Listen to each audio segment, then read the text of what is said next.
أعوذ بالله من الشيطان الرجيم. بسم الله الرحمن الرحيم. الحمد لله رب العالمين الرحمن الرحيم. إن الله وملائكته يصلون على النبي يا أيها الذين آمنوا صلوا عليه وسلموا تسليما. اللهم صل على سيدنا محمد وعلى آل محمد كما صليت على إبراهيم وعلى آل إبراهيم إنك حميد مجيد. اللهم بارك على محمد وعلى آل محمد كما باركت على إبراهيم وعلى آل إبراهيم إنك حميد مجيد.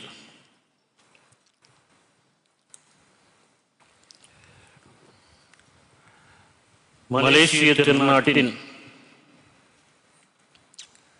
தலைநகராம் எழில்மிகு கோலாலம்பூரின் இதயமாக அமைந்திருக்கக்கூடிய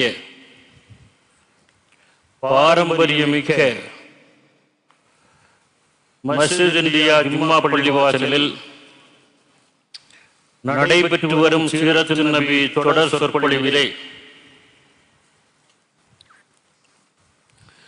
பங்கேற்று உரை நிகழ்த்துகின்ற நல்ல வாய்ப்பை வழங்கிய வல்ல இறைவனுக்கே எல்லா புகழும் அல்ஹம்துலில்லாஹ்.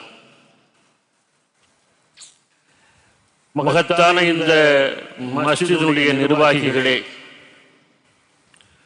கண்ணியத்திற்குரிய உலமா பெருமக்களே, அன்பிற்கும் மரியாதைக்கும் உரிய பெரியோர்களே, தாய்மார்களே, அன்பர்களே,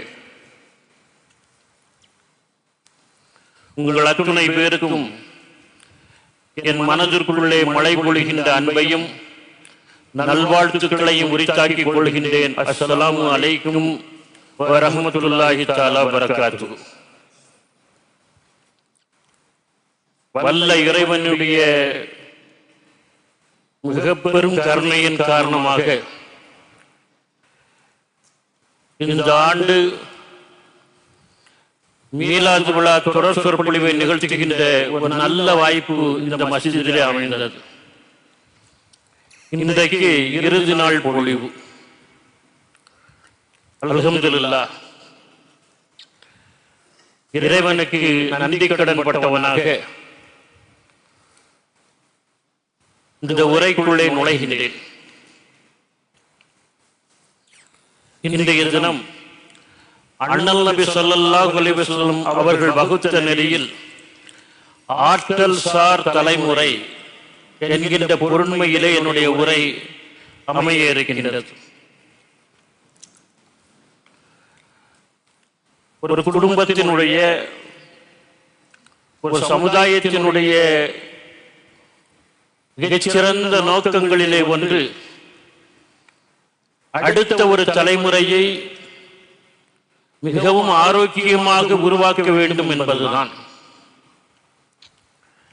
அந்த தலைமுறை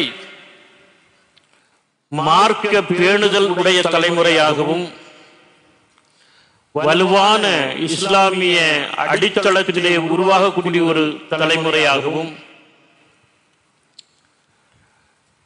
சகல துறைகளிலும் சாதிக்கக்கூடிய ஆற்றல் சார் ஒரு தலைமுறையாகவும் இருக்க வேண்டும் என்பது எல்லோருடைய விருப்பம். பெருமானார் நபிகள் நாயகம் ஸல்லல்லாஹு அலைஹி வஸல்லம் அவர்கள் தனது காலகட்டத்திலே எப்படிப்பட்ட ஒரு ஆற்றல் சார் தலைமுறையை உருவாக்கினார்கள், அந்த உருவாக்கம் என்பது இன்றைக்கு நமக்கு எப்படி வழிகாட்டுகிறது என்பதுதான் இன்றைய பேச்சினுடைய மைய விஷயமாக அமைந்திருக்கின்றது. பெருமானாருடைய காலம் என்று சொல்லக்கூடியது மனிதன் வாழ்க்கையை அன்றாடம் நிகழ்த்துவதற்கே நடத்துவதற்கே போராடி கொண்டிருந்த ஒரு காலகட்டம். அரபக சூழல் உங்களுக்கு தெரியும். பாலைவன சூழலிலே தினசரி மனிதன் தேடிக்கொண்டே இருக்க வேண்டும். மற்ற பகுதிகளில் வாழ்வதை விட பாலைவன சூழலிலே வாழ்வது கொஞ்சம் சிரமமான விஷயம். வாழ்வாதாரத்தை தேடுதல் என்பது மற்ற இடங்களை விட இங்கே கொஞ்சம் கடினமான விஷயமாக இருந்தது. எனவே இந்த சூழலிலே பெருமானார் ஒருவன் தனக்காக வேண்டியும் தன்னுடைய குடும்பத்திற்காக வேண்டியும் முதலில் ஒரு வாழ்வாதாரம் தேடக்கூடிய கடுமையான தேடுதல் உடையவனாக உழைக்கக்கூடிய ஒரு கல்ச்சர், ஒர்க்கிங் கல்ச்சர் என்று சொல்வார்களே, உழைக்கின்ற கலாச்சாரம் உடையவனாக உருவாக வேண்டும் என்பதுதான் அவர்கள் அதிகமாக ஆசைப்பட்டனர். அதற்கு அடுத்து அவர்களை அறிவுபூர்வமாக உருவாக்க வேண்டும் என்று சொல்லக்கூடியது. எனவே பெருமானார் முதலிலே இளம் தலைமுறைக்கு உழைக்கக்கூடிய அன்றாடம் தன்னுடைய வாழ்க்கைக்கான தேடுதலை அவர்கள் முன்னெடுக்கக்கூடிய ஒரு அற்புதமான வழிமுறையை முதலிலே கற்றுக் கொடுத்தார்கள். இஸ்லாத்தை பொறுத்தளவில் எந்த மனிதனாக இருந்தாலும் அவன் உழைக்காமல் வாழ்வதற்கு மார்க்கத்தில் அனுமதி இல்லை. அதற்காக வேண்டித்தான் மனிதனுடைய உடம்பு அவயங்களை எல்லாம் இறைவன் அற்புதமாக படைத்திருக்கின்றான்.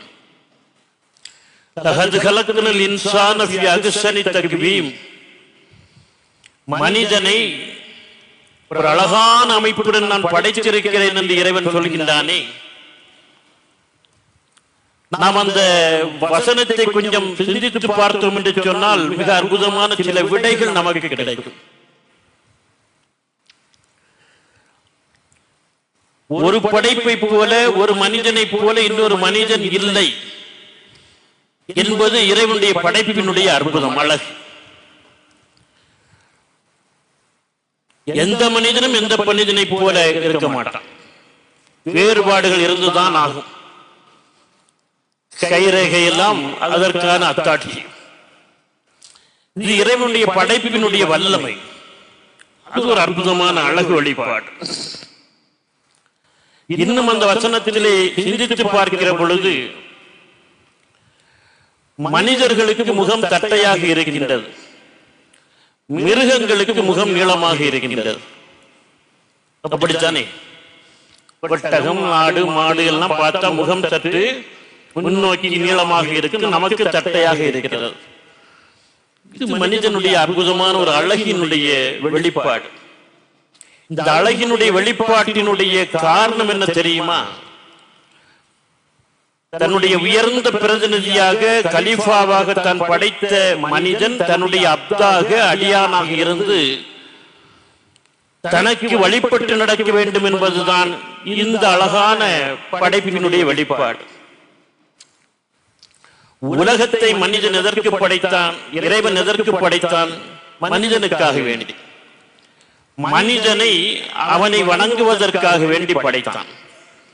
அப்படியானால் ஒரு மனிதனுக்கு படைப்பினுடைய நோக்கம், இறைவனை வணங்குதல் என்று சொல்லக்கூடிய படைப்பின் நோக்கம் நிறைவேற வேண்டும் என்று சொன்னால் அவன் அன்றாடம் தன் நெற்றியை கீழே வைத்து தலைவணக்கம் சஜதா செய்ய வேண்டும். முகம் தட்டையாக இருந்தால் தான் சஜதா செய்ய முடியும். முகம் நீளமாக இருக்கிற பொழுது நெற்றியை கீழே வைத்து சஜதா செய்வதற்கு வாய்ப்பில்லை.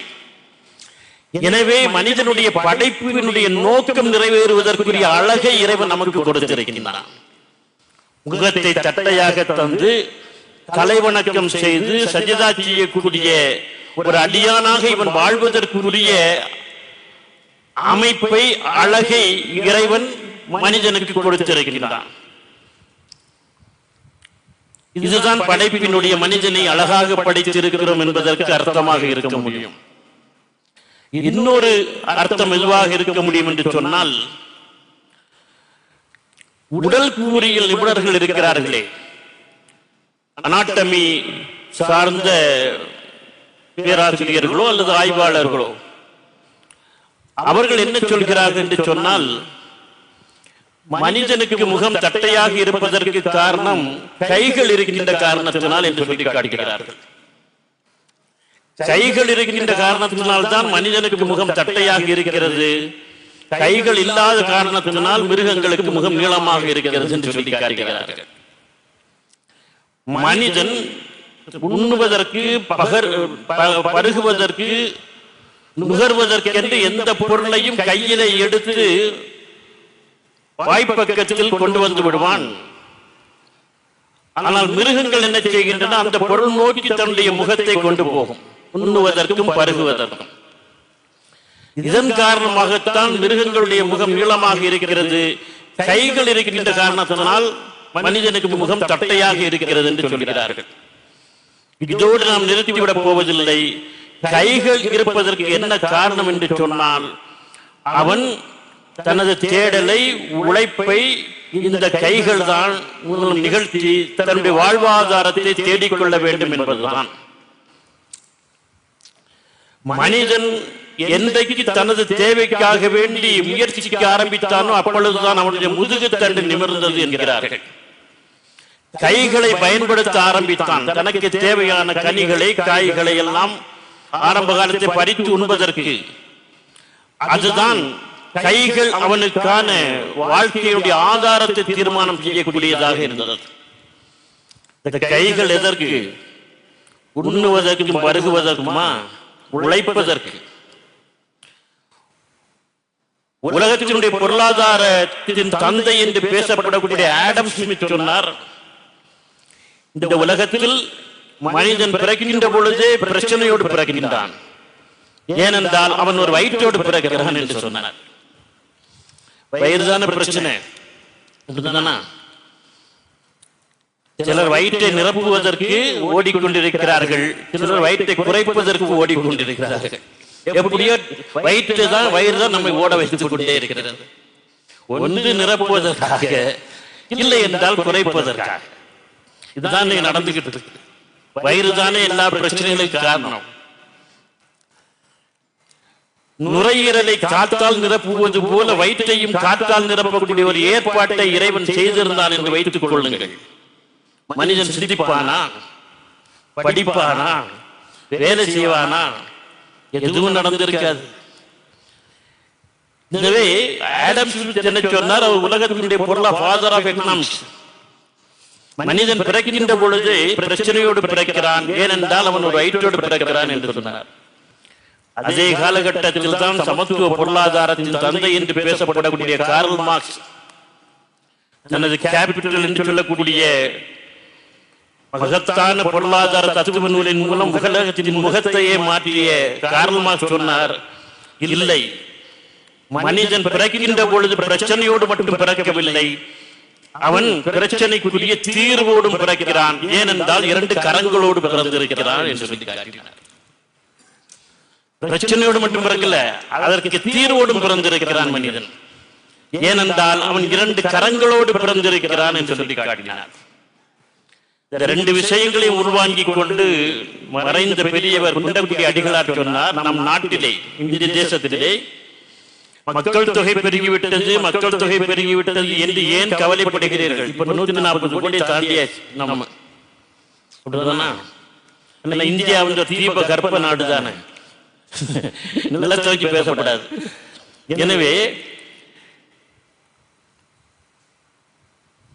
மக்கள் தொகை பெருகிவிட்டது, மக்கள் தொகை பெருகிவிட்டது என்று ஏன் நீங்கள் கவலைப்படுகிறீர்கள்?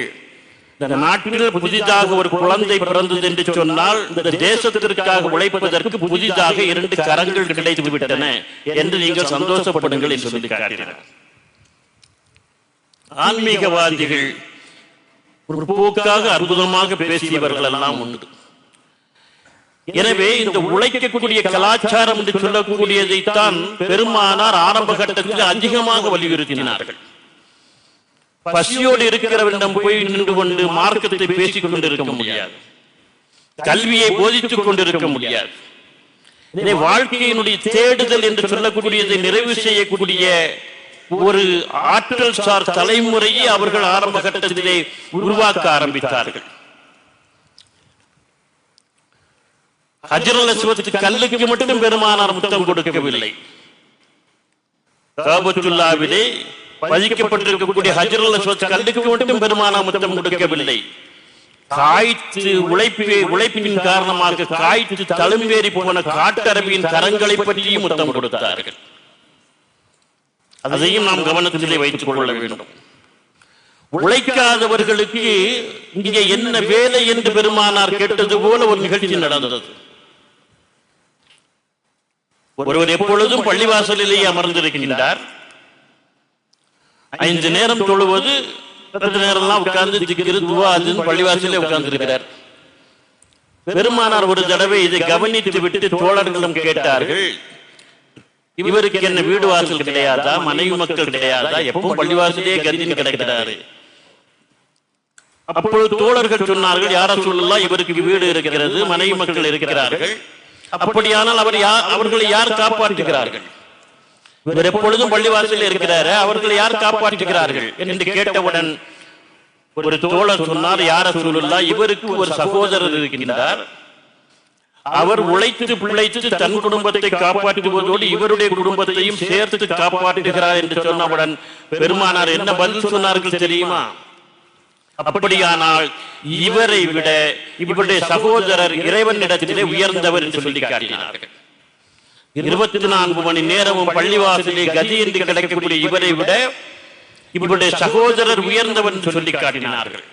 அதனால் தான் தொழுகை முடிந்தவுடன் பறவைகளை போல நீங்கள் நினைச்சீங்கள், உங்கள் தேடுதல்களுக்காக வேண்டி பறந்து செல்லுங்கள் என்று வல்ல இறைவன் திருமறையிலே ஆணையிடுகின்றான். ஒரு ஆரோக்கியமான ஒரு மார்க்கம் இஸ்லாமிய மார்க்கம். மனிதனுக்கான வாழ்வாதாரத்தை தேடுகின்ற ஒரு ஆற்றல் சார்ந்த ஒரு தேடல் அவனிடம் இருக்க வேண்டும் என்று பெருமானார் அதிகமாக வலியுறுத்தினார்கள். ஒரு உதாரணம், முன்மாதிரி அற்புதமான உதாரணம், அப்துல் ரஹ்மான் இப்னு அவுஃப் ரலியல்லாஹு தஆலா அன்ஹு அவர்கள் மக்காவிலே இருந்து பெருமானார் ஹிஜ்ரத் செய்து மதீனாவுக்கு வந்த பின்னால் அப்படியே கொஞ்சம் கொஞ்சமாக மக்காவிலே இருந்து சஹாபாக்கள், பெண்கள், குடும்பத்தார் மதீனாவுக்கு முஹாஜிரின்களாக வர ஆரம்பித்தார்கள். அப்படி முதலில் மதீனாவுக்கு வந்தவர்களிலே ஒருவர் அப்துல் ரஹ்மான் இப்னு அவுஃப் அவர்கள். வந்தவர்கள் தங்களுடைய வாழ்வாதாரத்திற்காக வேண்டி சிரமப்பட்டுக் கொண்டிருந்த பொழுது மதீனாவில் இருக்கக்கூடியவர்களோடு பெருமானார் பேசி ஈமான் ஒன்றையே, இஸ்லாம் ஒன்றையே தங்களுடைய சொத்தாக ஏற்றி எல்லாவற்றையும் இழந்துவிட்டு வந்திருக்கிறார்கள்.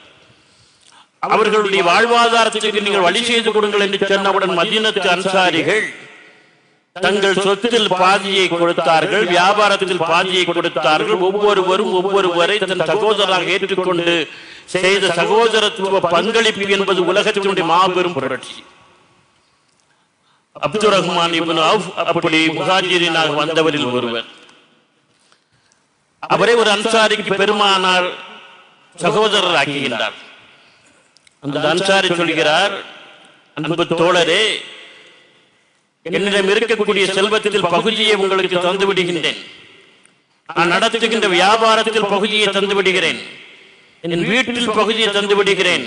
நீங்கள் கவலைப்பட வேண்டாம் என்று சொன்னவுடன் அப்துல் ரஹ்மான் இப்னு அவுஃப் அவர்கள் சொன்னார்கள், உங்களுடைய பெருந்தன்மைக்கு வல்ல இறைவன் அருள் புரியட்டும், எனக்கு எதுவுமே வேண்டாம். என்னிடம் ஒரு சில தினார்கள் இருக்கின்றன. அந்த தினார்களை வைத்து நான் பால் வியாபாரம் செய்து பிழைத்துக் கொள்கிறேன். எனக்கு நீங்கள் கடை வீதிக்கு செல்லுகின்ற வழியை காட்டுங்கள் என்று சொன்னார்கள். ஒரு சில தினார்களை வைத்துக் கொண்டு பகிர்ந்து கொள்வதற்கு தயாராக இருந்த ஒரு சகோதரருடைய பகிர்வையும் ஏற்றுக்கொள்ளாமல் கடை வீதிக்கு செல்லுகின்ற வழியை காட்டுங்கள், நான் பால் வியாபாரம் செய்து பிழைத்துக் கொள்கிறேன் என்று புறப்பட்டு போன அப்துல் ரஹ்மான் இப்னு அவுஃப் ரலியல்லாஹு தஆலா அன்ஹு அவர்கள் தான் அடுத்த 10 ஆண்டுகளிலே மதீனாவிலேயே பெரிய பணக்காரர். பெருமானார் நபிகள் நாயகம் ஸல்லல்லாஹு அலைஹி வஸல்லம் அவர்களே, யா அல்லாஹ், அப்துல் ரஹ்மான் அவருடைய செல்வத்தில் நீ அபிவிருத்தியை ஏற்படுத்துவாயாக என்று துஆ செய்திருக்கிறார்கள்.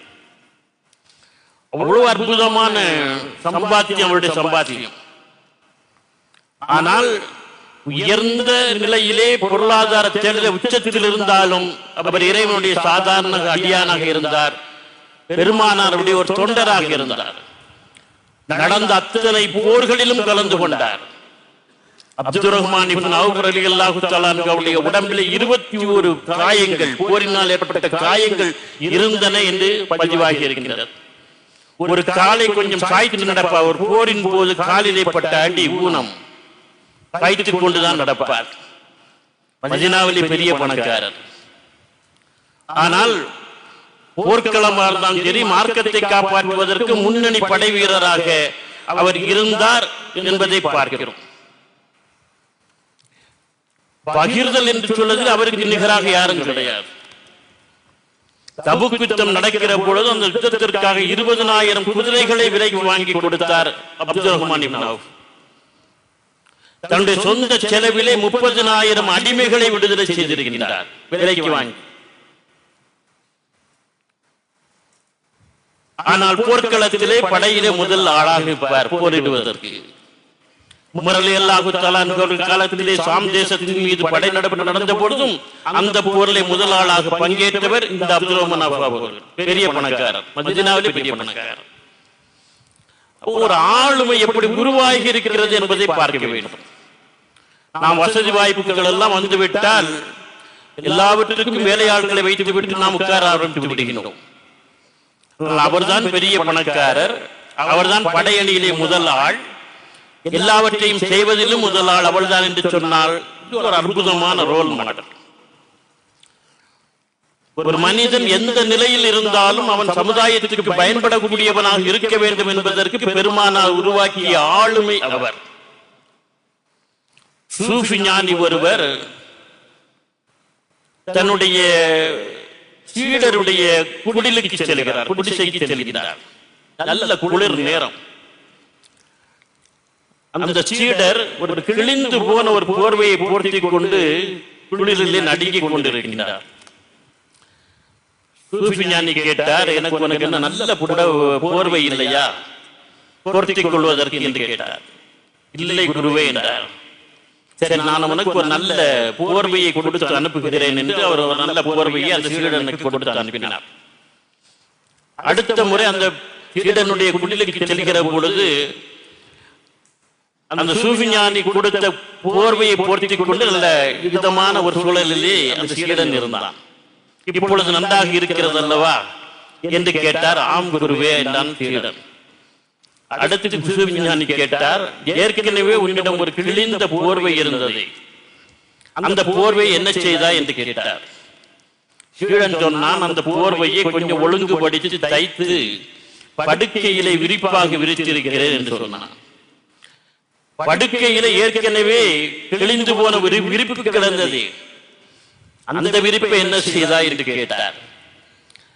அவன் சொன்னான், அந்த விரிப்பை ஒழுங்குபடுத்தி தைத்து வாசலிலே திரைச்சீலையாக தொங்க விட்டிருக்கிறேன் என்று சொன்னான்.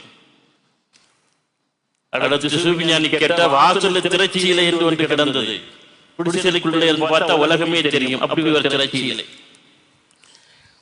கிழிந்து நைந்து போன அந்த திரைச்சீலை என்ன செய்தாய் என்று கேட்டார். அவன் சொன்னான், அந்த திரைச்சீலையை வெட்டி தைத்து தலையணைக்கு உரையாக போட்டிருக்கிறேன் என்று சொன்னான். சரி, ஏற்கனவே தலையணையில ஒரு உரைன்னு ஒண்ணு கிடந்தது, அதுக்கெல்லாம் ஏறி எடுத்து கிழிஞ்சு எடுத்து அந்த உரையை என்ன செய்தாய் என்று கேட்டவுடன் அவன் சொன்னான், அந்த உரையையும் ஒழுங்குபடுத்தி தைத்து வாசல் படியிலே மிதியடியாக வாசலிலே போட்டிருக்கிறேன் என்று சொன்னான். அவர் கேட்டார், வாசல் மிதியடி என்று ஒன்று கிடந்தது, நைந்து பிஞ்சி போய் அதை என்ன செய்தாய் என்று கேட்டார். அவன் சொன்னான், அந்த நைந்து போன பிஞ்சி போன அந்த மிதியடியில் உள்ள நூல்களை எல்லாம் தனியாக பிரித்து எடுத்து திரியாக முறுக்கி, இதோ இந்த விளக்கிலே எண்ணெயிலே அந்த திரிதான் எரிந்து கொண்டு இங்கே இருளை அகற்றி வெளிச்சத்தை வரவு வைத்துக் கொண்டிருக்கிறது என்று சொன்னான். இயற்கையின் சூழலில் எதுவுமே வீண் கிடையாது. ஒரு மனிதன் என்று சொல்லக்கூடியவன் இப்படித்தான் வாழ வேண்டும். எந்த நிலைக்கு சென்றாலும் பயன்படக்கூடியவனாக இருக்க வேண்டும். அப்படிப்பட்ட ஒரு வாழ்க்கை ஒரு மனிதனுக்கு அமைய வேண்டும் என்பதற்கு நீங்கள் விலாசம் தேடி புறப்பட்டீர்கள் என்று சொன்னால் பெருமானாருடைய தோழர்கள் பலரை நீங்கள் என்ன செய்யலாம், அதற்கு உதாரணமாக பார்க்கலாம். நீங்கள் நினைப்பீர்கள் ஆற்றல் சார் தலைமுறை என்று சொன்னால் ஏதோ பெரிய திறமையின் அடிப்படையில் மட்டும் தீர்மானம் செய்வது என்பதல்ல. அந்தந்த நிலையில் அவர்கள் எப்படி வளர்கிறார்கள், எப்படி பயன்படுகிறார்கள் என்பதுதான் ஆளுமையினுடைய உருவாக்கத்தின் அடிப்படையாக அமைந்திருக்கும். அடுத்து பெருமானார் அவர்கள் அறிவு சார்ந்த ஒரு தலைமுறையை உருவாக்குவதிலே அதிகமாக கவனம் செலுத்தினார்கள். மார்க்கத்தை கொண்டு சேர்ப்பதற்கு அந்த தலைமுறை அவர்களுக்கு அதிகமாக தேவைப்பட்டார்கள். அவரோடு சின்ன வயசில் இருந்து இணைந்திருந்த நிறைய தோழர்கள் அத்துணை பேரும் அறிவாளிகளாக இருந்தார்கள். அதுதான் வியப்புக்குரிய விஷயம். சின்ன பையனாக இருக்கிற பொழுது அலி ரலியல்லாஹு தஆலா அன்ஹு அவர்கள் ஈமான் கொண்டு விட்டார்கள்.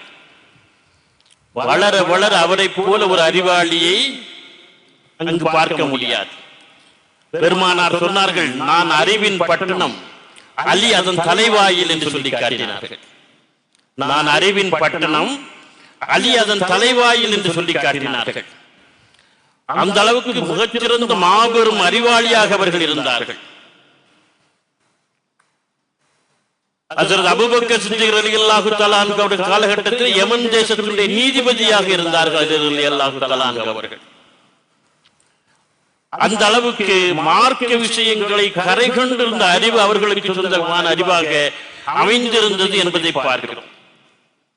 முஆத் இப்னு ஜபல் ரலியல்லாஹு தஆலா என்று சொல்லக்கூடியவர் 18 வயதில் பெரும் பொறுப்பை ஏற்ற ஒரு இளைஞர். அது ஆச்சரியமான விஷயம். யமன் தேசத்தின் கவர்னராக அவர் பொறுப்பேற்கிற பொழுது முஆத் இப்னு ஜபல் ரலியல்லாஹு தஆலா அன்ஹு அவர்களுக்கு 18 வயது என்று பதிவாகிறது. நம்ம ஊரை ஓட்டு போடக்கூடிய வயசு. அந்த வயசுல ஒருத்தர் கவர்னர் ஆயிட்டார். எப்படிப்பட்ட ஆளுமையாக அவர் இருந்திருக்க வேண்டும் என்பதை கொஞ்சம் கற்பனை செய்து பாருங்கள். நினைத்து பார்க்க முடியவில்லை. ஒரு தேசத்தை ஆளுகின்ற தலைமை பொறுப்பை இளம் வயதில் ஒருவர் பெறுகிறார் என்று சொன்னால் பெருமானாருடைய உருவாக்கம் அப்படி இருந்தது என்பதை பார்க்கிறோம். நீங்கள் ஹலால் ஹராம் சார்ந்த தெளிவை அப்துல் ரஹ்மான் இப்னு அவுஃபிடம் கேட்டு நீங்கள் தெரிந்து கொள்ளுங்கள் என்று பெருமானார் சொன்னார்கள். எது ஹலால் எது ஹராம் எப்படி அதை அணுகுவது என்றால் அப்துல் ரஹ்மான் அவுஃபிடம் கேளுங்கள் என்று சொல்வார்கள். அந்த அளவுக்கு அறிவு ஞானம் மிக்கவர்களாக அவர்கள் இருந்தார்கள். யமன் தேசத்திற்கு கவர்னராக முஆத் இப்னு ஜபல் ரலியல்லாஹு தஆலா அன்ஹு அவர்கள் பொறுப்பேற்பதற்கு புறப்பட்ட பொழுது பெருமானார் ஊரினுடைய எல்லை வரை சென்று அவரை வழியை அனுப்பி வைத்தார். முஆத் இப்னு ஜபலை. அப்பொழுது பெருமானார் ஒரு கேள்வியை கேட்கிறார்கள் முஆத் இப்னு ஜபலிடம். யமனுடைய கவர்னராக பொறுப்பேற்க போகிறீர்கள், ஒரு பிரச்சனை வருகிறது என்று வைத்துக் கொள்ளுங்கள். அந்த பிரச்சனைக்குரிய தீர்வை நீங்கள் எப்படி தேடிக்கொள்வீர்கள் என்று கேட்டார்கள். முஆத் சொன்னார், வல்ல இறைவனுடைய அருள்மறையான அல் குர்ஆனிலே இருந்து அதற்கான தீர்வை நான் தேடிக்கொள்வேன் என்று சொன்னார். பெருமானார் அடுத்து கேட்டார், ஒருவேளை அல் குர்ஆனில் உனக்கு தீர்வு கிடைக்கல, என்ன செய்வாய்? யா ரசூலுல்லாஹ், உங்களுடைய வாழ்வும் வாக்கும் செயலிலும் இருந்து அந்த பிரச்சனைக்கான தீர்வை நான் தேடிக்கொள்வேன் என்று சொன்னார்கள். பெருமானார் அடுத்து கேட்டார்கள், அல் குர்ஆனிலும் என்னுடைய வாழ்வாக்கிலும் உனக்கு தீர்வு கிடைக்கவில்லை என்றால் என்ன செய்வீர் என்று கேட்டவுடன் முஆத் சற்றும் தாமதிக்காமல் சொன்னார், அல் குர்ஆனையும் ஹதீஸையும் ஆதாரமாக வைத்துக் கொண்டு என்னுடைய அறிவை வைத்துக் கொண்டு நான் ஒரு தீர்வை தேடிக்கொள்வேன் என்று சொன்னார். பெருமானார் அவருடைய கரத்தை பற்றிக் கொண்டு சொன்னார்கள், யமன் தேசத்து மக்கள் உன்னிடமிருந்து நல்ல ஆட்சியை பெறுவார்கள் என்று சொன்னார். குர்ஆன் ஹதீஸ் இரண்டையும் அடிப்படையாக வைத்து அறிவை வைத்துக் கொண்டு தீர்மானம் செய்தது. அறிவுக்கான முக்கியத்துவம் என்ன என்பதை அங்கே பெருமானார் உறுதிப்படுத்தி காட்டிய ஒரு அற்புதமான விஷயமாக இந்த விஷயம் அமைந்திருக்கிறது என்பதையும் என்ன செய்கிறோம் பார்க்கிறோம். எங்கெங்கு அறிவாளிகள் இருந்தார்களோ அத்தனை பேரும் பெருமானாரால் அரவணைக்கப்பட்டார்கள். அவர்களை களத்திற்கு கொண்டு வந்து சமுதாய முன்னேற்றத்திற்கு பெருமானார் பயன்படுத்தினார்கள். பாரசீகத்திலே இருந்து பெருமானாரை தேடி வந்தாரே ஒருவர், சல்மான் பார்சி. வருகிற பொழுதே ஒரு வியாபார கூட்டத்தில் இவரை அடிமையாக விட்டுவிட்டு போய்விட்டார்கள். ஒரு யூதனிடம் அடிமையாக கிடந்து சிரமப்பட்டுக் கொண்டிருந்தார். பெருமானார் கேள்விப்படுகிறார்கள், சிறந்த அறிவாளி என்று. மார்க்கத்தின்பால் தேடல் உடையவராக இருக்கிறார் என்று கேள்விப்பட்டவுடன் அவரை விடுதலை செய்வதற்காக வேண்டி அபூபக்கர் சித்திக் ரலியல்லாஹு தஆலா அவர்களை அனுப்புகிற பொழுது அந்த எஜமானன் சொன்னான், என் தோட்டத்தில் வேலை செய்வதற்காக வேண்டி அவரை விலை கொடுத்து வாங்கியிருக்கிறேன். நான் விடுதலை செய்து விட்டால் இங்க யார் பேரித்தங்கன்றுகளை நட்டு வளர்ப்பது? எல்லாம் முடியாது, காசு அதிகமா கொடுத்திருக்கேன். அப்படி விடுதலை செய்வதற்கு என்ன செய்ய வேண்டும் என்று கேட்டவுடன் எனக்கு குறிப்பிட்ட அளவுக்கு தங்கம் வேண்டும். அது மட்டுமல்ல, இந்த தோட்டம் முழுக்க பேரித்தங்கன்றுகளை நட்டு கொடுத்து வளர்க்க காட்ட வேண்டும் என்று சொன்னார். பெருமானார் உடனே என்ன செய்தார்கள் என்று தோழர்களிடம் அறிவித்தார்கள். சல்மான் அல் ஃபார்சியினுடைய எஜமானின் தோட்டத்தில் நடுவதற்கான பேரித்தங்கன்றுகளை கொண்டு வாருங்கள் என்று சொன்னார்கள். 300 பேரித்தங்கன்றுகள் கொண்டு வரப்பட்டன. அந்த எஜமானின் தோட்டத்திலே சென்று குழிகளை தோண்டுங்கள், அத்தனை பேரித்தங்கன்றுகளையும் நடுகின்ற கரம் என்னுடைய கரமாக இருக்கட்டும் என்று சொன்னார்கள். அத்தனை பேரித்தங்கன்றுகளையும் பெருமானார் தன் கரம்பட நட்டார்கள். ஒரு யுத்தத்திலிருந்து வந்த அனாமத்து பொருள் இந்த குறிப்பிட்ட தங்கம் பைத்துல் மால் இந்த தங்கத்தை எடுத்து கொடுத்தார்கள். சல்மான் அல் ஃபார்சியை விடுதலை செய்தார்கள். காரணம் அறிவாளி. தன்னுடைய யுத்தங்கள் ஆலோசகராக சல்மான் அல் ஃபார்சியை பெருமானார் வைத்துக் கொண்டார்கள். கந்தக் யுத்தம் நடக்கிற பொழுது அவர்தான் அகழி தோண்டி பாதுகாப்பு யுத்தம் நடத்துகின்ற திட்டத்தை வகுத்தவர் சல்மான் அல் ஃபார்சி தான். பீரங்கி போன்ற ஒரு கருவியை கண்டுபிடித்து, மிஞ்சனிக் என்று சொல்லக்கூடிய கருவியை கண்டுபிடித்து கற்களை நிரப்பி எதிரிப்படை பக்கத்தில் வராமல் தடுப்பதற்கான போர் ஆயுதத்தை கண்டுபிடித்ததும் அவர்தான். பெரிய அறிவாளி. அறிவாளிகளை ஒரு சமுதாயத்திலே முன்னிறுத்த வேண்டும். முன்னிறுத்துகின்ற பொழுது அந்த சமூகம் ஆற்றல் மிக்க சமூகமாக என்ன செய்யும்? மாறி போகும். பெருமானாரிடம் இருந்து இந்த விஷயத்தை நாம் கற்றுக்கொள்ள வேண்டிய அவசியம் இருக்கிறது. மிகப்பெரிய அளவுக்கான அறிவாளிகள் மட்டும்தானா? சாதாரண நினைத்து பார்க்க முடியாதவர்கள் கூட அறிவாளிகளாக இருந்திருக்கிறார்கள். பெருமானாருக்கு வகி வருகிற பொழுது காத்திம்கள் என்று சொல்லக்கூடிய எழுத்தாளர்கள் நிறைய பேர் இருந்தாங்க எழுதுவதற்கு. அதில் ஒருவர் இருந்தார், ஆமிர் இப்னு புகைரா ரலியல்லாஹு தஆலா அவர்கள். இந்த புகைரா யாருன்னு சொன்னா, ஹிஜ்ரத் பயணத்தினுடைய வரலாற்றை படித்தால் யாரும் தெரியும். அபூபக்கர் சித்திக் ரலியல்லாஹு தஆலாவுடைய வேலையாள், ஒரு காலத்து அடிமையாக இருந்தவர், அவருடைய ஆடுகளை மேய்க்கக்கூடியவர். தௌர் குகையிலே பெருமானார் தங்கியிருக்கின்ற பொழுது, தன் தோழரோடு மறைந்திருக்கின்ற பொழுது, இவர்தான் அந்த பகுதியிலே ஆடுகளை மேய்த்துக் கொண்டு கண்காணிக்கக்கூடிய வேலையில் செய்தார். எதிரிகள் நடமாட்டத்தில் கண்காணித்து சொல்லிக் கொண்டிருந்தார். இடைக்கிட பால் கறந்து அவர்களுக்கு கொடுத்தார். அபூபக்கர் சித்திக் மகளா அஸ்மா அவர்கள் உணவு கொண்டு வருவார்கள். உணவு கொண்டு வந்து கொடுத்துட்டு போகிற பொழுது அந்த கால் தடம் பாலைவன மணலிலே படிந்திருந்தது என்று சொன்னால் எதிரிகள் அடையாளம் கண்டு கண்டுபிடித்து விடுவார் என்பதற்காக அவர் போகிற பொழுது அந்த கால் தடத்தின் மீது ஆடுகளை ஓட்டி எல்லாத்தையும் அழித்து விடுவார். இந்த வேலையை செய்தவர் தான் புகைரா.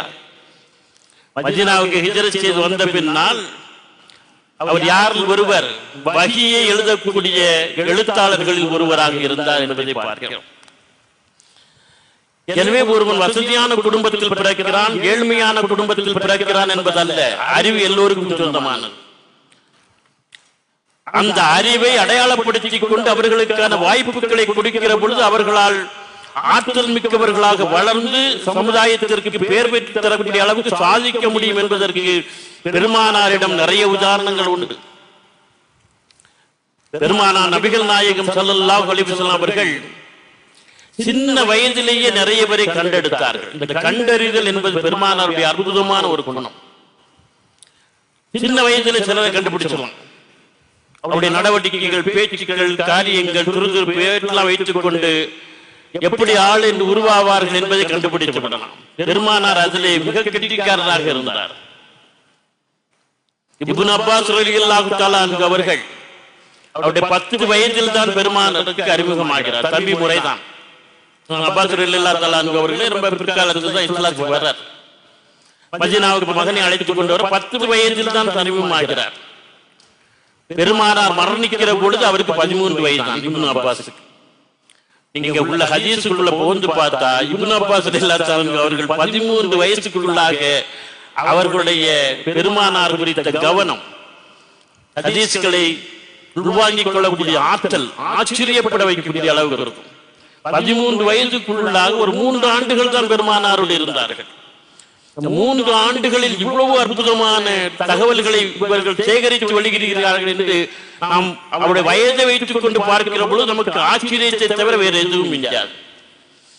முதலாக இப்னு அப்பாஸ் ரலியல்லாஹு அன்ஹு அவர்கள் 10 வயது சிறுவன் பெருமானாரை நோக்கி வருகிற பொழுது பெருமானார் 2 கரங்களையும் விரித்தார்கள். பக்கத்தில் வந்தவுடன் ஆற தழுவி கொண்டார்கள். தழுவிக்கொண்டு அப்பாஸ் ரலியல்லாஹு அன்ஹு அவருடைய காதிலே என்ன செய்தார்கள்? துஆ செய்தார்கள். இறைவா, இவருக்கு மிகப்பெரிய ஞானத்தை கொடு, ஞானவான்களில் முதன்மையான இடத்துக்குரியவராக இவரை மாற்றி என்று பெருமானார் ஒரு துஆ செய்தார்கள். இந்த துஆ சாதாரணமான துஆ அல்ல. இப்னு அப்பாஸ் ரலியல்லாஹு அன்ஹு அவர்களை பேரறிஞராக அன்றைக்கு உருவாக்கி காட்டியது என்பதை பார்க்கிறோம். வஹி அறிவிப்பாளராக, ஹதீஸ் கலையை பதிவு செய்யக்கூடியவராக, குர்ஆன் ஹதீஸுக்கு விரிவுரையாளராக அவர்கள் இருந்தார்கள். பின்னால் உள்ள அறிஞர்கள் சொல்கிறார்கள், அந்த சமகாலத்தில் வாழ்ந்தவர்கள், திருக்குர்ஆனின் விரிவுரையில் இவருக்கு தெரிந்த அளவு நபிமொழிகள் வேறு யாருக்கும் தெரிந்திருக்கவில்லை. திருக்குர்ஆனுக்கு நபிமொழியை வைத்துக் கொண்டுதான் விரிவுரை சொல்ல வேண்டும்.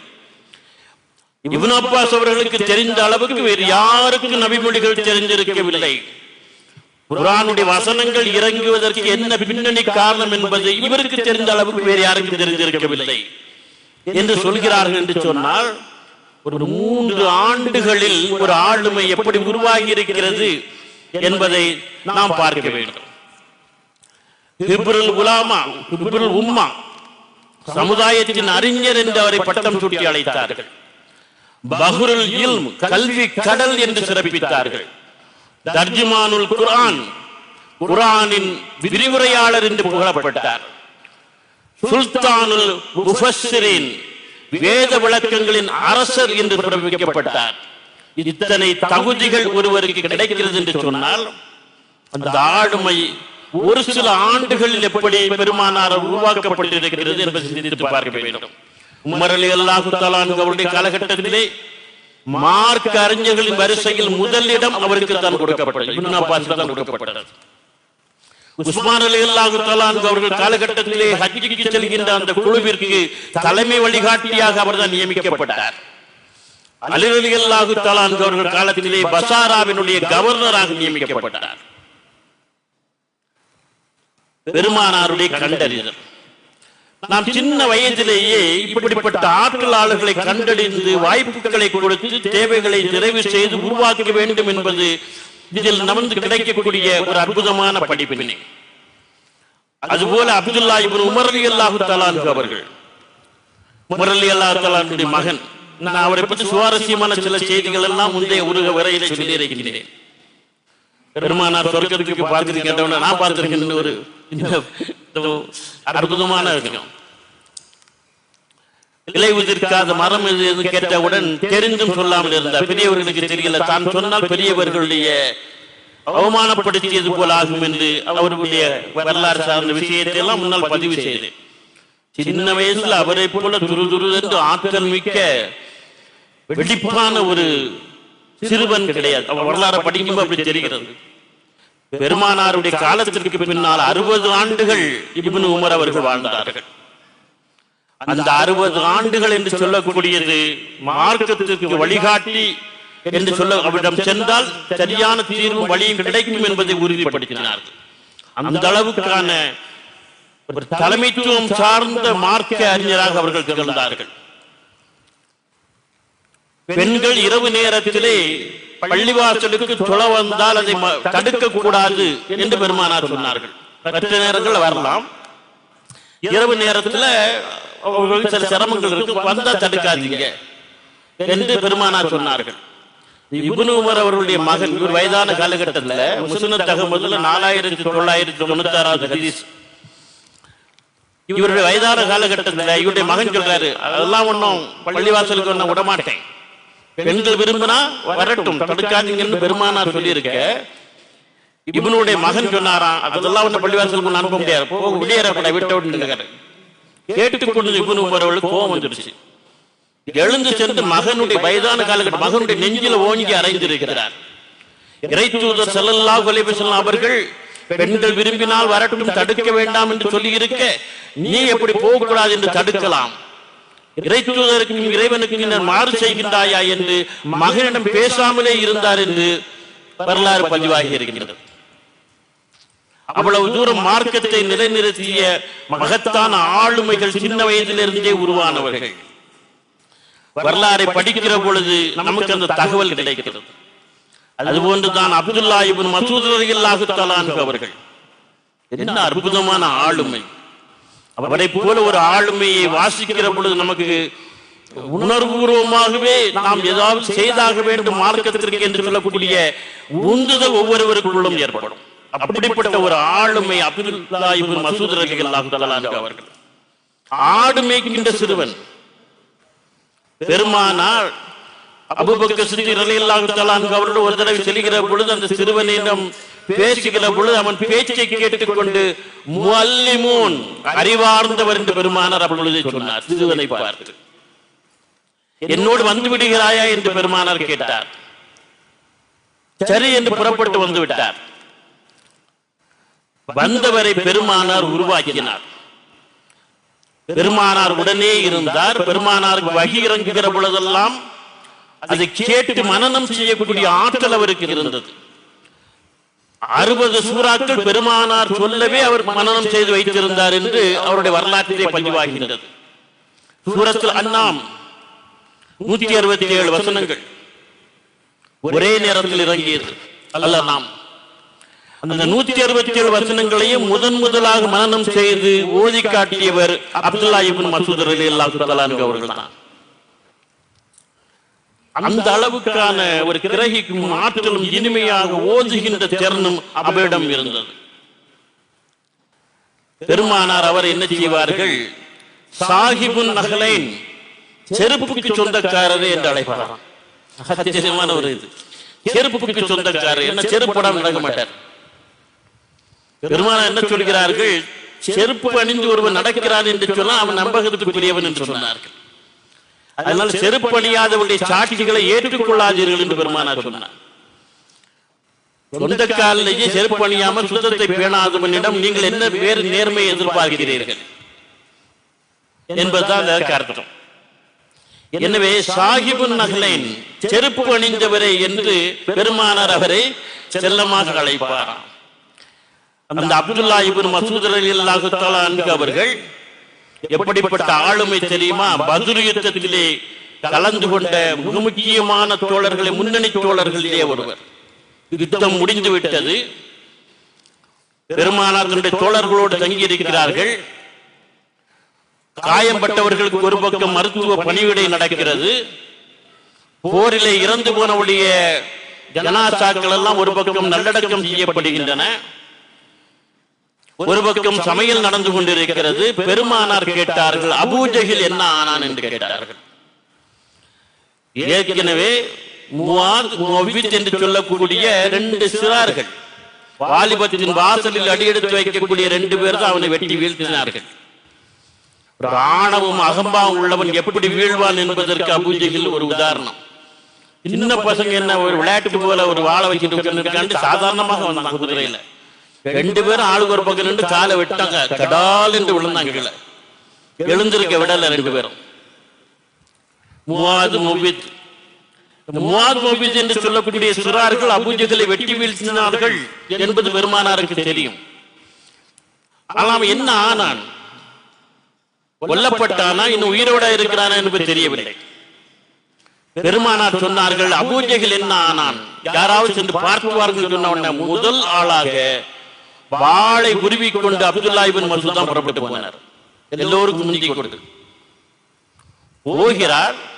அங்கே அடுகளத்திலே குற்றுயிரும் குறைவீருமாக சிலர் கிடைக்கிறார்கள், சிலர் இறந்து கிடக்கிறார்கள். புரட்டி போட்டு பார்க்கிறார். அங்கே ஒரு இடத்திலே அபூஜஹல் முக்கலும் முனகலுமாக கிடைக்கிறான். உயிர் போகல. பக்கத்தில் போன இப்னு மஸ்ஊத் அவர்கள் அவனுடைய மார்பிலே காலை வைத்துக் கொண்டு அவனுடைய தலையை வெட்டுவதற்கு வாளை ஓங்குகிறார்கள். அந்த நிலையிலும் கூட அவன் கர்ஜிக்கிறான், ஆடு மேய்க்கிறவனின் மகனே, எடு காலை, நீ குறைஷிகளுடைய அதிகார பீடத்தின் மீது காலை வைத்திருக்கிறாய், என் மார்பல வைக்கல, குறைஷிகளின் அதிகார பீடத்தின் மீது காலை வைத்திருக்கிறாய், எடு காலை என்று அப்படியே கர்ஜிக்கிறான். இப்னு மஸ்ஊத் சொன்னார்கள், அதிகார பீடங்கள் அத்தனையும் ஏக இறைவனுடைய ஏகத்துவ ஒளி கொண்டு பெருமானார் தகர்த்தெறிந்து கொண்டிருக்கிறார்கள் என்று ஓங்கி வெட்ட போனான். அப்பவும் பொருள்னான், வெட்டாத, அறுத்து எடுனா கழுத்தை, பூஜைகள் அறுத்து எடுக்கவா, ஆமா, கீழே பார்த்து ஒட்டி அருணா. ஏன்னா வெட்டப்பட்ட தலைகள் எல்லாம் உங்கள் முகம்மதுக்கு முன்னால் கொண்டு வைக்கிற பொழுது என்னுடைய தலை தான் உயரமா இருக்கணும், வெட்டாத அறுத்து எடுனா. சாகிற பொழுது கூட பெருமை பார்த்தான், ஒரே போடு தலை துண்டு எடுத்துக் கொண்டு வந்து பெருமானார் முன் வைத்தால் இப்னு மஸ்ஊத் அவர்கள்.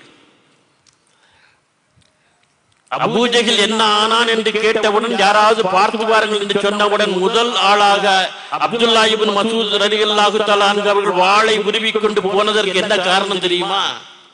அதுக்கு ஒரு வரலாற்று பின்னணி உண்டு. மக்காவிலே பெருமானாருக்கு சூரத்துல் ரஹ்மான் இறங்குகிறார். அற்புதமான சூரா, கேட்டுக்கிட்டே இருக்கலாம். ஆலிம்கள் காஃபிர்கள் ஓதுனா இன்னைக்கு நின்று கேட்கலாம்.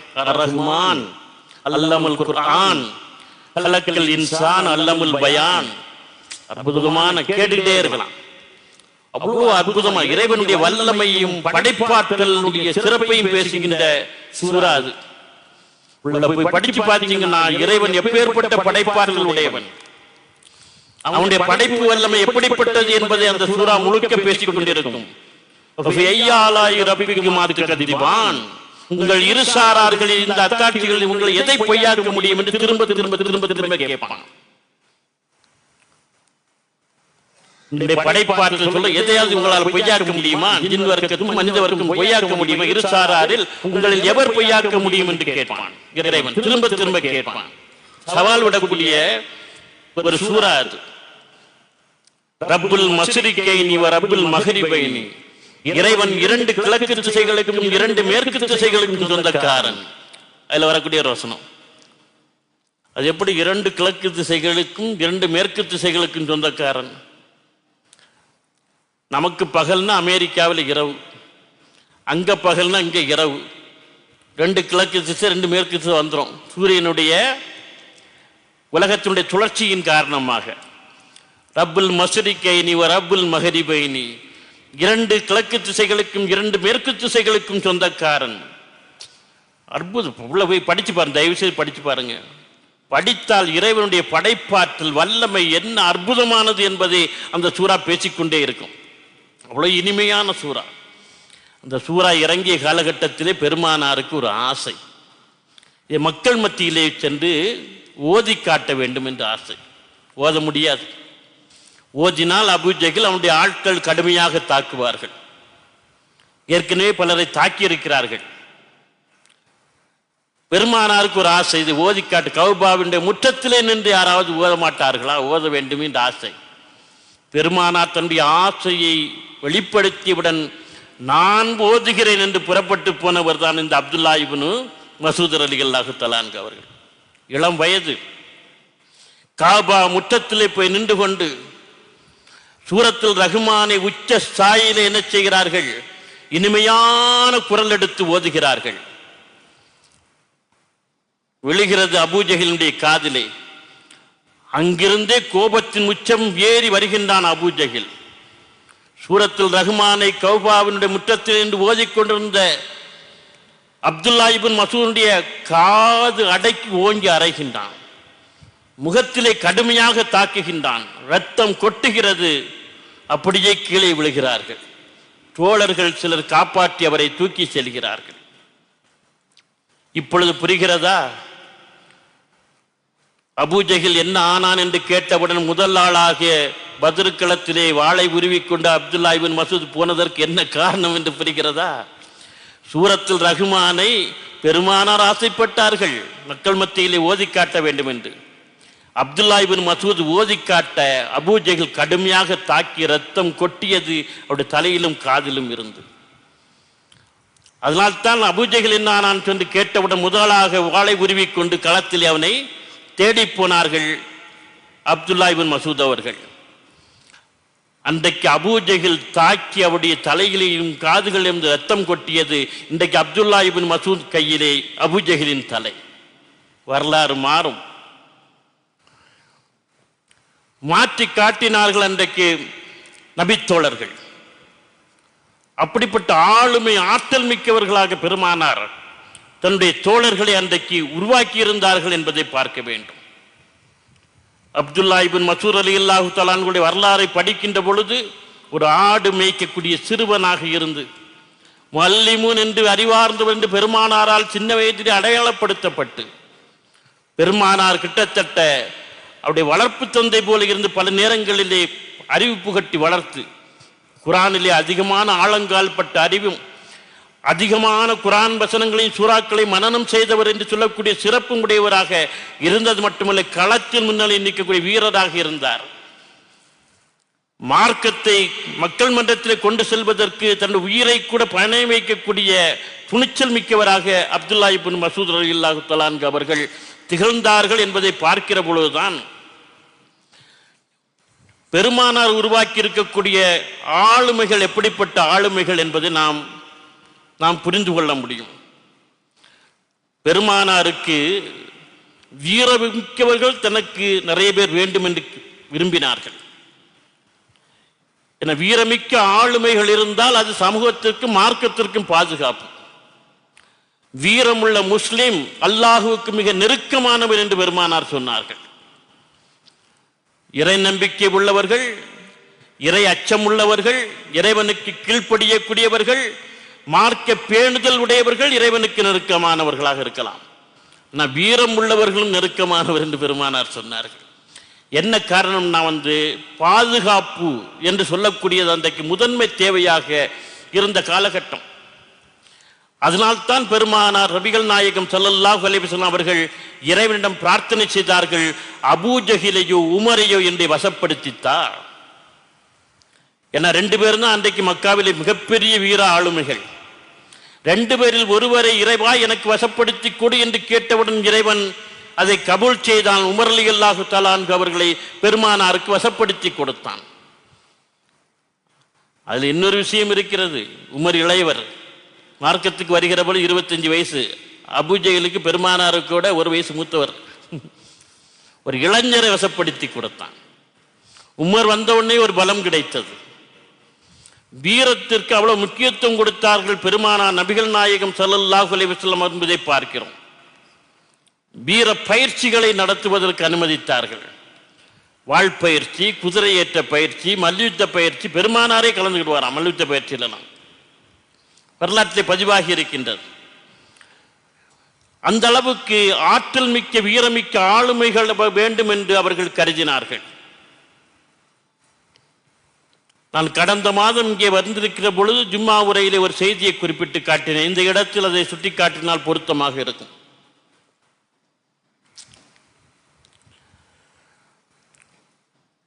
ஹுதைபியா உடன்படிக்கை முடிந்து திரும்ப செல்ல வேண்டிய அவசியம். அடுத்த ஆண்டு மீண்டும் நுழைகிற பொழுது கத்தியின்றி ரத்தமின்றி ஒரு சொட்டு ரத்தம் சிந்தாமல் மக்கா கையகப்பட்டு விடுகிறது, வெற்றி சாத்தியமாகி விடுகிறது.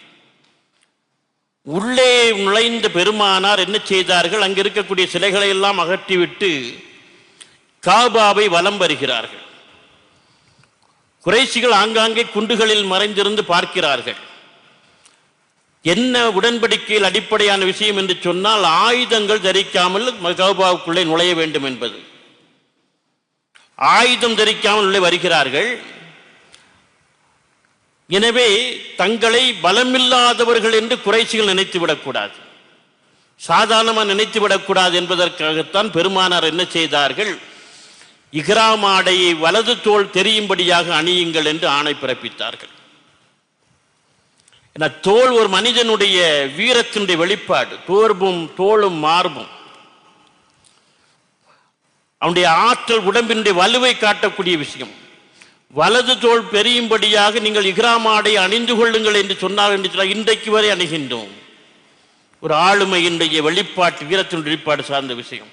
ஆண்கள் அணிகிறார்கள். எவ்வளவு முக்கியத்துவம் கொடுத்திருக்கிறார்கள் பெருமானார் என்று சொல்லக்கூடியதை பார்க்க வேண்டும். ஒரு பெரிய பாரம்பரியத்தை அவர்கள் வீரம் சார்ந்து உருவாக்கினார்கள். எல்லா இடத்திலும் வீரத்தினுடைய அடையாளத்தை நிறுவி காட்டினார்கள். ரமலான் தொழுகை, ஹஜ்ஜி பெருநாள் தொழுகையின் போது ஈத்கா மைதானத்தில் பொது திடலில் தொழுவது என்பது பெருமானாருடைய வழக்கம். அப்பொழுது மதீனாவுடைய தென்மேற்கிலே பனு சலீம் குடும்பத்தை சார்ந்த ஒருவருடைய ஒரு பெரிய இடம் இருந்தது. மஸ்ஜிது நபவியின் முற்றத்திலே எல்லோரும் ஒன்று கூடுவார்கள். மதீனாவுடைய தென்மேற்கு பகுதி பார்த்து புறப்பட்டு போய் பனு சலீம் குடும்பத்தாருடைய அந்த பகர்ந்த பெரிய திடலில் தான் பெருமானார் ஈத்கா தொழுகையை, ஈத் பெருநாள் தொழுகையை நடத்தினார்கள். அப்படி புறப்பட்டு போகும் என்ன நடக்கும் தெரியுமா? முன்னால பிலால் முதலா நிற்பார். ஜுபைர் ரலியல்லாஹு தஆலா அன்ஹு அவர்களுக்கு அபிசீனிய மன்னன் நஜ்ஜாஜி அஸ்கமத் ஒரு வாளை பரிசாக வழங்கியிருந்தான். அந்த வாள் பொழுது பிலால் கையில் இருக்கும். இந்த ஈத் தொழுகைக்கு அந்த ஈத்கா மைதானத்துக்கு புறப்பட்டு போகும்போது பிலால் ரலியல்லாஹு தஆலா அன்ஹு கையில் அந்த வாள் இருக்கும். அபிசீனிய மன்னன் நஜ்ஜாசி வழங்கிய ஜுபைர் ரலியல்லாஹு தஆலா அன்ஹுவுக்கு அன்பளிப்பாக கொடுத்த வாள் கையில் இருக்கும். பெருமானார் உட்பட அத்துணை பேரும் பிலால் முன்னால் நடக்க அந்த திடலுக்கு போவார்கள். போனவுடன் எங்கே குத்பா நடக்கிறதோ அந்த இடத்தில் அவர் வாளை ஊன்றி வைப்பார். பெருமானார் கையில் ஒரு களியையோ அல்லது வில்லையோ பிடித்துக் கொண்டு குத்பா உரை நிகழ்த்தி இருக்கிறார்கள் என்பது வரலாறு. கையில் ஒரு களி தடி இருக்கும், இல்லை என்றால் வில் இருக்கும். நிறுத்தி கொண்டு குத்பா உரையை அவர்கள் நிகழ்த்தி இருக்கிறார்கள் என்று வரலாற்றிலே பதிவாகி இருக்கின்றது. இன்றைக்கும் கூட ஜும்மா குறைகளிலே நாம் என்ன செய்கின்றோம்? அதை பின்பற்றி கொண்டிருக்கிறோம். கையில் ஒரு தடி அசா இருக்கும். அது வெள்ளி அசாவாக சில இடங்களில் இருக்கிறது, சில்வர் அசாவாக இருக்கிறது. எங்க ஊர்ல இன்னைக்கு வாள், கன்னியாகுமரி மாவட்டத்தில் எங்க சொந்த ஊர் தெற்குச்சூரங்குடின்னு ஒரு சின்ன கிராமம். நான் சின்ன வயசுலேருந்து அந்த வாழை பார்க்குறேன். கையிலெல்லாம் தூக்கி பார்த்துருக்கோம். பள்ளிவாசலுக்கு போன யாரும் பார்க்காதது வாழை தூக்கி பார்க்கறது. இன்றைக்கு வாழு தான். கொத்பாக்கு வாளை ஊன்றி கொண்டு தான் கொத்பா உரையை மிம்பரில் நின்று இமாம் நிகழ்த்துவார். ஒரு வீரம் சார்ந்த பாரம்பரியத்தினுடைய தொடர்ச்சியை நாம் இன்றைக்கும் தக்க வைத்துக் கொண்டிருக்கிறோம். ஏன்னா இங்கே ஒரு இமாம் நிற்கிறார்னா ஒரு கமாண்டிங் ஆபீசர், சாதாரணமான ஆள் கிடையாது. கொத்பா மேடை ஏறி விட்டார் என்று சொன்னா யாரும் பேசக்கூடாது, பேசாதன்னு கூட சொல்லாத. ஒரு மிலிட்டரி கமாண்டிங் சீஃப் ஆபீசர் போல அவர். எல்லாம் கட்டுப்படணும், அவர் பேச்சு கேட்கணும். நிறைய சரத்துக்கள் இருக்கு, நம்ம அதை பற்றி எல்லாம் கவலைப்படுறதில்லை. எல்லாம் கதையை தொங்க விட்டுக்கிட்டு உட்கார்ந்துட்டு இருப்போம். ஒரு மிலிட்டரி கேம்பில் கமாண்டிங் ஆபீசர் சீஃப் கேப்டன் இருக்கும்போது யாராவது தலைகளை அப்படி உட்காருவாங்களா? தொழுகையிலே அப்படிதான். அதனால்தான் இந்த இமாமுக்கான மதிப்பு அங்கே உறுதிப்படுத்தப்படக்கூடிய விஷயம். ஒரு வீரம் சார்ந்த ஒரு மரபு பாரம்பரியம் என்பதை பெருமானார் எல்லா விஷயங்களிலும் கட்டமைத்து கொடுத்திருக்கிறார்கள் என்பதை பார்க்க வேண்டும். இன்றைக்கு நாம் வாளை தூக்க வேண்டிய அவசியம் இல்லை, ஆயுதங்களை தூக்க வேண்டிய அவசியம் இல்லை. அன்றைக்கு சமூக பாதுகாப்புக்கு வீரம் முதன்மை தகுதி. இன்றைக்கு சமூக பாதுகாப்புக்கு உனக்கு என்ன தகுதியை தீர்மானம் செய்ய வேண்டுமோ அதற்கு பதில் தீர்மானம் செய்து கொள்ள வேண்டும். கல்வி தகுதியா, இன்னும் பல்வேறு துறைகள் சார்ந்த ஆற்றல் உனக்கு தகுதியா, அதையெல்லாம் தீர்மானம் செய்து கொள்ள வேண்டும். நம்முடைய பிள்ளைகள் இந்த வீரம் சார்ந்த வெளிப்பாடுகள் வரக்கூடிய யூனிஃபார்ம் சர்வீசஸ் இருக்கிறது, காவல்துறை, மிலிட்ரி, இது போன்று பல்வேறு விதமான யூனிஃபார்ம் சர்வீஸ்ல எல்லாம் உள்ள நுழையணும். நம்மளுக்கு அதை பற்றி கவலைப்படுறதே கிடையாது. நல்ல நிமிர்ந்து வளர்ந்த பசங்களா இருப்பாங்க. டேய் நல்லா வளர்ந்துருக்க, நான் காலேஜ் சொல்லுவேன், நீ என்சிசியில் சேரு, ஆர்மியில் சேரு, போலீஸ் சர்வீஸுக்கு போகலாம் அப்படின்னா எவனும் சேர மாட்டான். என்சிசி ஆர்மியில் 100 பேர், நேவியில் 100 பேர் இருக்காங்க எங்கள் காலேஜில். ஒட்டுமொத்தம் எண்ணி பார்த்தா நம்ம பசங்க ஒரு 10 பேர் இருப்பான், 200 பேரில். ஒரு முஸ்லீம் மேனேஜ்மெண்ட் காலேஜ், ஓடியே போயிடுவான். அப்படியே சேர்ந்தாலும் லெஃப்ட் ரைட்டுன்னு கசரத்து எடுக்கும்போது அடுத்த நாள் ஆளை காணாது போயிடுவான். எப்படி நமக்கான பங்களிப்பை, நமக்கான உரிமையை பெறுவது என்பதுதான் பெரிய கேள்வியாக இருக்கிறது.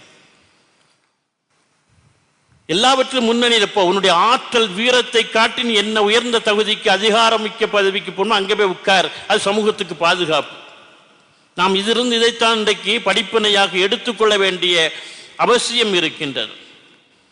மார்க்க அறிவு ஞானம் அதை வெளிப்படுத்துகின்ற அற்புதமான ஆற்றல், எல்லாவற்றையும் பொறுமையோடு கையாளுகின்ற ஒரு திறன், இப்படிப்பட்ட தலைமைத்துவ பண்பை உடையவர்களைத்தான் பெருமானார் சில இடங்களிலே முன்னிறுத்தினார்கள். நபித்துவம் கிடைத்து பெருமானாருக்கு இறுதி தூதுத்துவம் கிடைத்து 5வது ஆண்டு, ஆங்கில ஆண்டின்படி கிபி 615. மக்காவிலே வாழ முடியாத, இஸ்லாத்தை ஏற்றுக்கொண்டவர்கள் வாழ முடியாத ஒரு நெருக்கடி, உயிருக்கு அச்சுறுத்தல் ஏற்பட்ட பொழுது ஏகத்துவத்தை ஏற்றுக்கொண்டவர்களுடைய உயிர்களுக்கு உத்தரவாதம் கொடுத்தாக வேண்டிய கடப்பாடு பெருமானாருக்கு இருந்தது. எனவே ஹசரத் உஸ்மான் அலி அல்லாஹு தஆலா அன்ஹு அவர்கள் தலைமையிலே 11 ஆண்கள் 4 பெண்கள் உட்பட 15 பேரை அபிசீனியாவுக்கு அனுப்பி வைத்தார். அபிசீனிய மன்னன் நஜ்ஜாஸ் பின் அஸ்கமத் மிகவும் கிறிஸ்தவ மன்னனாக இருந்தாலும் மிகப்பெரிய பண்பாளன், மிகவும் நல்லவென்று பெருமானாருக்கு தகவல் கிடைக்கிறது. எனவே 15 பேரை உஸ்மான் அலி அல்லாஹு தஆலா அன்ஹு அவர்களுடைய தலைமையிலே அனுப்பி வைத்தார். அப்பொழுது இந்த பிரச்சனை வரல. ஏன்னா சின்ன கூட்டம் போனதுனால ஒன்றும் தெரியல. உஸ்மான் அவர்களுக்கு பெரிய அளவில் எதையும் எதிர்கொள்ள வேண்டிய சிக்கல் வரல. ஏன் உஸ்மான் அலி அல்லாஹு தஆலா அன்ஹு அவர்களுக்கு தலைமை பொறுப்பை கொடுத்தார் என்று சொன்னால், மிகவும் பக்குவமானவர், பேரறிஞர், மார்க்க விஷயங்களே குர்ஆன் விஷயங்களே கரை கண்டவர், ஜாமியுல் குர்ஆன். எனவே அங்கே ஏதாவது விவாதங்கள் வருகிற பொழுது, கூப்பிட்டு பேசுகிற பொழுது இவர் என்ன செய்வார், அந்த பிரச்சனையை என்ன செய்வார், மென்மையாக அறிவுபூர்வமாக கையாள்வார் என்பதற்காக அந்த தலைமை பொறுப்பை பெருமானார் உஸ்மான் அலி அல்லாஹு தஆலா அன்ஹு கொடுத்து, அவருடைய மகளா பெருமானுடைய மகள் ருஹையா அவர்களும் அந்த கூட்டத்தில் 15 பேரில் ஒருவர், 4 பெண்களில் அவரும் ஒருவர். அதற்கு 2 ஆண்டுகள் கழித்து கிபி ஹிஜ்ரி அந்த நபித்துவம் கிடைத்த 7வது ஆண்டு கிபி 617 101 பேர் அபிசீனியாவுக்கு ஹிஜ்ரத் செய்தார்கள். இது 2வது ஹிஜ்ரத். அதற்கு தலைமை பொறுப்பை யாரிடம் கொடுத்தார்கள்? ஜாஃபிர் பின் அபி தாலிப் ரலியல்லாஹு தஆலா அன்ஹு அவரிடம் கொடுத்தார்கள். அலி ரலியல்லாஹு தஆலா அன்ஹு அவர்களுடைய சகோதரர் ஜாஃபிர் அவர்கள், அவருக்கு தலைமை பொறுப்பை கொடுத்தார்கள். 87 ஆண்கள் 18 பெண்கள் உட்பட 101 பேர் அன்றைக்கு அபிசீனியாவுக்கு அடைக்கலம் தேடி ஹிஜ்ரத்து போனார்கள். உடனடியே என்ன செய்தாங்க, உடனே அபு சுஃபியான் அவ முக்கியமான ஆள் இங்க அன்னைக்கு மக்காவில், உடனே புறப்பட்டு போயிட்டான் அபிசீனியாவுக்கு. கிறிஸ்தவத்துக்கு எதிராக இவர்கள் உங்களுக்கு எதிராக பிரச்சாரம் பண்ண வந்திருக்கிறார்கள், முஸ்லிம்களுக்கு எதிராக மன்னனிடம் சென்று புகார் செய்வதற்கு அங்குள்ள மத குருமார்களை அவர் தூண்டிவிட்டார். இதெல்லாம் நடந்தது. நஜ்ஜாஸ் பின் அஸ்கமத் மன்னன் என்ன செய்தான், ஜாஃபர் அலி அல்லாஹு தஆலா அன்ஹு அவர்களை கூப்பிட்டு விசாரிக்கின்றான். நீங்கள் யார், எதற்கு வந்திருக்கின்றீர்கள் என்று விசாரிக்கிற பொழுது பெருமானாருடைய வாழ்க்கையை பற்றி, அவருடைய தூதுத்துவத்தை பற்றி, குர்ஆனை பற்றி எல்லாம் பேச ஆரம்பிக்கிறார். அப்படியானால் எங்கள் ஈசாவை பற்றி, இயேசுநாதரை பற்றி உங்கள் குர்ஆன் என்ன பேசுகிறது என்று கேட்டவுடன் ஆல் இம்ரான் அத்தியாயத்திலிருந்தும் சூரத்தில் மரியத்திலிருந்தும் ஈசா நபியுடைய வரலாறுகளை எடுத்து பேசுகிறார். அன்னை மரியம் அலைஹிஸ்ஸலாம் அவருடைய வரலாறை எடுத்து சொல்கிறார். நஜ்ஜாசி மன்னன் கேட்டு அப்படியே அதிர்ந்து போய் இருக்கிறான். சூரத்தில் மரியத்தை ஓதி காட்ட காட்ட காட்ட நஜ்ஜாசி மன்னுடைய கண்களிலிருந்து கண்ணீர் வடிந்து அப்படியே நெகிழ்ந்து போகின்றான். ஓதி முடித்தவுடன் சொன்னான், இன்ஜீலும் குர்ஆனும் ஒட்டி பிறந்த இரட்டை குழந்தைகள் என்று சொன்னான். ஈசா நபி கொடுக்கப்பட்ட இன்ஜீல் வேதம், இன்ஜீலும் குர்ஆனும் ஒட்டி பிறந்த இரட்டை குழந்தைகள். நீர் சத்தியத்தை உரைத்தீர், நீர் சத்தியத்தை உரைத்தீர். என்றைக்காவது ஒரு நாள் இந்த கிரீடத்தை கலத்தி வைக்கக்கூடிய ஒரு வாய்ப்பு எனக்கு கிடைத்தால், ஆட்சி பொறுப்பை துறக்கக்கூடிய ஒரு வாய்ப்பு கிடைத்தால், அன்றைக்கு நான் மதீனாவுக்கு வருவேன். இறை தூதர் முகமது நபி ஸல்லல்லாஹு அலைஹி வஸல்லம் காலடியில் அமர்ந்து அவர்களுக்கு ஊழியம் செய்யக்கூடிய கடைசி வேலையாளாக, ஊழியனாக நான் இருப்பேன் என்று நஜ்ஜாசி மன்னன் சொன்னான். இந்த ரசவாதத்தை நிகழ்த்தி காட்டியது யாருன்னா, ஒரு தலைமை பண்பு, ஜாஃபர் ரலியல்லாஹு தஆலாவுடைய தேர்வு. குர்ஆன்ல கரை கண்டவர், இந்த லாஜிக் என்று சொல்வார்களை, தர்க்க ரீதியில் பேசுவதில் ஆற்றமிக்கவர், எல்லாவற்றுக்கும் மேலாக சிறந்த பேச்சாளர், நாவன்மை படைத்தவர் ஜாஃபர் ரலியல்லாஹு அவர்கள். அற்புதமான ஆற்றல் மிக்கவர் பேச்சாளர். என்ன பெருமானுடைய தேர்வு பாருங்கள் எப்படி இருந்தது என்று. ஒரு பெரிய கூட்டம் போகிற பொழுது பிரச்சனை வரும் என்று தெரியும். பிரச்சனை உண்டு பண்ணுவதற்கென்றே சிலர் இருக்கிறார்கள். அப்படி என்றால் எல்லாவற்றையும் சமாளிக்கக்கூடிய அறிவும் ஆற்றலும் திறனும் உடைய ஒருவரை தலைமை ஏற்க வேண்டும். ஜாஃபர் ரலியல்லாஹு தஆலா அவர்களை தலைமை பொறுப்பை கொடுத்து அனுப்பினார்கள். அங்கே நஜ்ஜாசி மன்னன் அவர்களை கொண்டாடினான். புகார் சொன்ன அத்தனை பேரை விரட்டி அடித்தான். உலகத்திலேயே முதலாக புலம்பெயர்ந்தவர்களுக்கான குடியுரிமையை வழங்கியவன் நஜ்ஜாசி மன்னன் அஸ்கமத் தான். என்னுடைய நாட்டிலே உங்களுக்கு நான் குடியுரிமை தருகிறேன், வாழ்ந்து விட்டு போங்கள் என்று சொன்னான். முதலாக புலம்பெயர்ந்தவர்களுக்கு, அகதிகளாக வந்தவர்களுக்கு குடியுரிமையை ஒரு தேசத்திலே வழங்கியவர் நஜ்ஜாசி மன்னன். என்றைக்காவது ஒரு நாள் இந்த கிரீடத்தை கலட்டி வைக்கக்கூடிய வாய்ப்பு கிடைத்தால் அன்றைக்கு வந்து நபிகள் நாயகத்துக்கு பணிவிடை செய்யக்கூடிய கடைசி ஊழியனாக இருப்பேன் என்று சொன்னான். அதனால்தான் பெருமானார் நபிகள் நாயகம் ஸல்லல்லாஹு அலைஹி வஸல்லம் அவர்கள் நஜ்ஜாசி மன்னன் வபாத்தான செய்தி கேட்டு அவருக்கு அவனுடைய காய்ப் தொழுகையை நடத்தினார்கள் என்பது வரலாறு. எதற்கு இந்த செய்திகளை சொல்லிக் கொண்டிருக்கிறேன் என்று சொன்னால், ஒரு ஆளுமைகளை அவர்கள் எப்படி உருவாக்கி முன்னிலைப்படுத்தினார்கள், தலைமைத்துவ பண்புடையவர்களாக ஆக்கினார்கள், அவர்களால் மார்க்கம் எப்படி நிலை பெற்று வளர்ந்தது, சமுதாயம் எப்படி கம்பீரமானது என்பதை சொல்வதற்குத்தான் இந்த செய்திகளை சொல்லிக் கொண்டிருக்கிறேன். எனவே அன்பிற்கினியவர்களே, ஒரு மார்க்கத்தை, அற்புதமான ஒரு மார்க்கத்தை உடையவர்களாக நாம் இருக்கின்றோம். ஒரு அழகிய முன்மாதிரியை, மிகச்சிறந்த அற்புதமான ஒரு வழிகாட்டியை நம்முடைய தூதராக நாம் ஏற்றிருக்கின்றோம். உலகத்திற்கு நற்போதனையான அல் குர்ஆன் நம் கையில் இருக்கின்றது. எல்லாம் வைத்துக் கொண்டிருக்கின்ற இந்த சமூகம் எப்படி ஒரு ஆரோக்கியமாக இறை நம்பிக்கையின் அடிப்படையில் தன் வாழ்வியலை முன்னெடுத்து செல்ல வேண்டும் என்பதற்கான படிப்பினைகள் நமக்கு நிறைய இருக்கின்றது. இந்த படிப்பினைகளை பெற வேண்டும். நம்முடைய தலைமுறையை மார்க்க பேணுதல் உடையவர்களாக, உறுதிப்பட்டவர்களாக, சகல துறைகளிலும் ஆளுமை மிக்கவர்களாக, அதிகாரங்களை தீர்மானம் செய்யக்கூடிய இடங்களில் அமரக்கூடியவர்களாக அவர்களை உருவாக்க வேண்டும். அப்படிப்பட்ட உருவாக்கம் என்று சொல்வதனுடைய நோக்கம்தான் இது போன்ற தலைப்புகளை பேசுவதற்கு அடிப்படை காரணம். வல்ல இறைவனுடைய மாபெரும் கருணையினால் இந்த மகத்தான மஸ்ஜித் இந்தியா பள்ளிவாசல், ஜும்மா பள்ளிவாசலுடைய நிர்வாகத்தார் மனமு வந்து என்னை அழைத்தார்கள், 12 நாட்கள் உரை நிகழ்த்த வாருங்கள் என்று. நான் முதலில் யோசித்தேன், ஏன்னா 12 நாள் பேசுறது கிடையாது இதுவரை. 2 நாள் 3 நாள் தொடர்ந்து பேசியிருக்கிறேன். தொடர் சொற்பொழிவு 12 நாட்கள் பேசியதில்லை. யோசித்தேன். இருந்தாலும் கூட நம்முடைய செய்திபிராய் எஸ்எத் போன்றவர்கள் கலந்து கொள்கிற பொழுது, ஒத்துக்கொள்ளுங்கள் சார், ஒரு நல்ல அனுபவம் தானே, பயிற்சி தானே என்று சொன்ன பொழுது ஒத்துக்கொண்டேன். ஒத்துக்கொண்டதனுடைய மகத்துவத்தை நான் உணர்கிறேன். அற்புதமான வாய்ப்பு. இந்த வாய்ப்பை வழங்கிய வல்ல இறைவனுக்கு நன்றி செலுத்திட்டேன். இந்த நிர்வாகத்தினருக்கு என்னுடைய நெஞ்சார்ந்த நன்றிகள். இங்கே தொடர்ந்து வந்த பெருமக்கள், உபசரித்த பெருமக்கள், ஆதரவு காட்டியவர்கள் அத்துணை பேருக்கும் என்னுடைய நெஞ்சார்ந்த நன்றியை கூறி விடைபெறுகின்றேன். வாஹிர்தவானா அல்ஹம்துலில்லாஹி ரப்பில் ஆலமீன். அஸ்ஸலாமு அலைக்கும் வரஹ்மத்துல்லாஹி தஆலா பரக்காத்துஹு.